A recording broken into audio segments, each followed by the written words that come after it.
Welcome. Today we're diving into something pretty amazing, youth entrepreneurship. And trust me, this is about way more than just kids selling lemonade.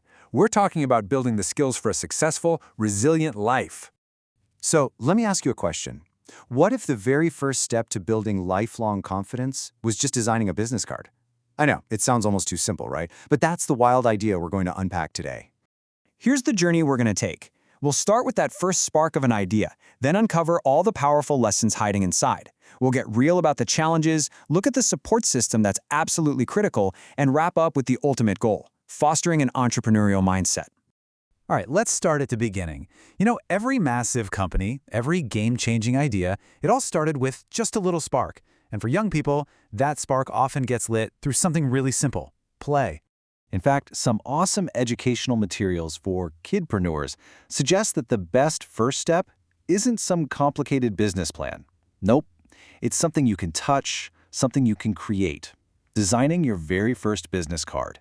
Now this looks like arts and crafts, but it is so much more. Dreaming an idea, that's about creating an identity. Designing your card, that's figuring out your purpose, what you offer. And sharing your vision, that's your first big, brave step into the world of communication. It takes this huge, abstract idea of a business and makes it real and personal. Okay, so how does drawing on a little card lead to something bigger? Well, this is where we peel back the layers. Because while it feels like fun, some really fundamental skills are being built, and the young entrepreneur might not even notice it's happening. Think about what's really going on. When you're designing that card, you're not just picking colors. You're getting a masterclass in branding and how to communicate your idea clearly. And then, actually handing that card to someone, that is a real-world lesson in courage and public speaking, all rolled into one. And here's the best part.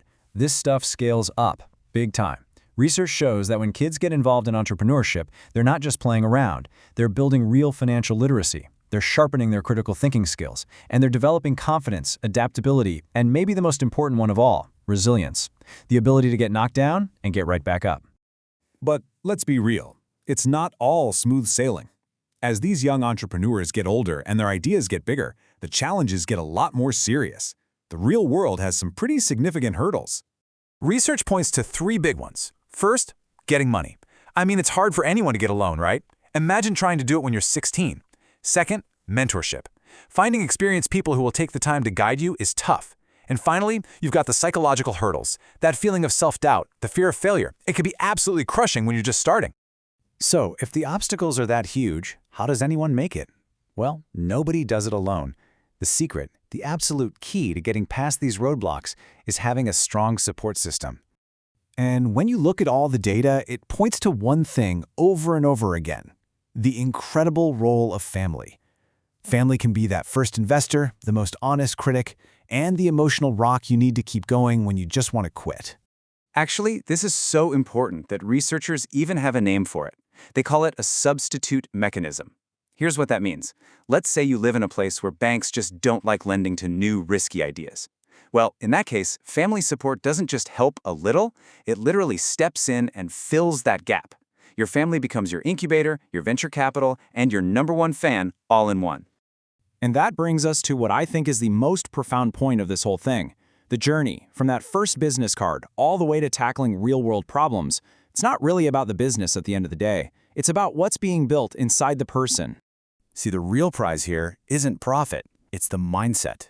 An entrepreneurial mindset is a way of seeing the world. It sees problems as puzzles to be solved. It learns from mistakes instead of fearing them. It's creative, adaptable, and resilient. And those aren't just business skills. Those are life skills. So let's circle all the way back to that simple business card. When we encourage a kid to dream up a little company, we're starting something so much bigger than a game. We're launching them on a journey of self-discovery. And the real question we should be asking isn't just what kind of business will they build, but what kind of amazing person will they become?